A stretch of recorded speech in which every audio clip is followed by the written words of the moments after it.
The 11th episode of Kagewani answers how Banba-sensei he got his scar and how he lost his parents. And the way he lost his parents was when he was a kid.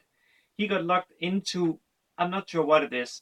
It seems like a storage facility, or yeah, you know what I mean. Basically, a place where you put stuff away you don't plan to use currently.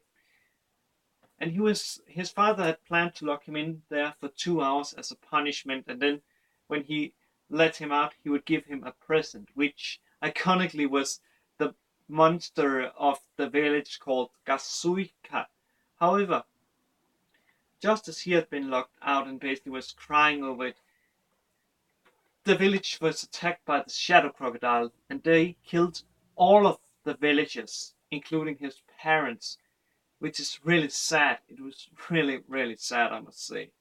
And Banban-sensei, he would most likely also have been killed by the shadow crocodile if the woman we saw in the previous episode with the shadow crocodile hadn't shown up and shot the box he was standing on, so he fell. However, he still got scratched by the shadow crocodile and got the scar we saw today. Or, not exactly. But let's just get back to the shadow crocodile. It's been driven off by this woman, and I have some questions. How did she get there? How did she know that the shadow crocodile was there? And how did she get into the locked room? I really want to know. I really, really would like to know.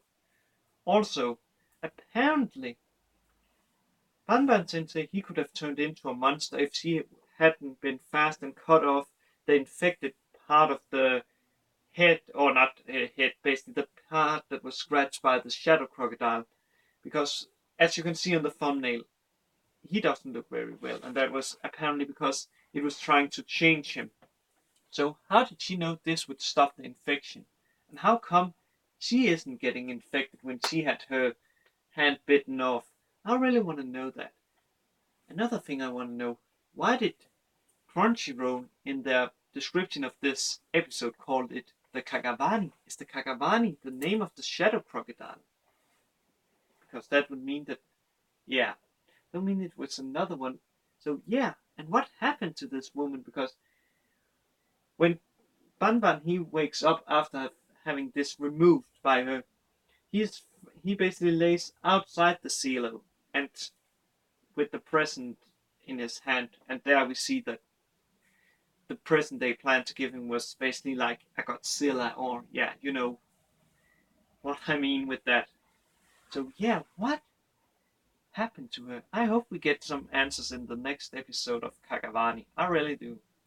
Also, it seems like Banban-sensei he has made a deal with, what is it called, the guy at the lab, that if the place he was locked into was basically being kept and not pulled down, because we can see that the village he lived on has changed a lot.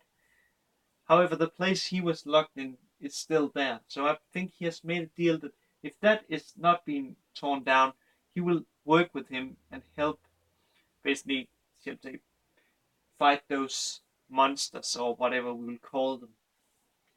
But I'm really looking forward to seeing the next episode, and I think I'm gonna go in and watch it right away, and then get the review and then watch the final episode. But until then, see you and have a good day, good night wherever you are. Cheers.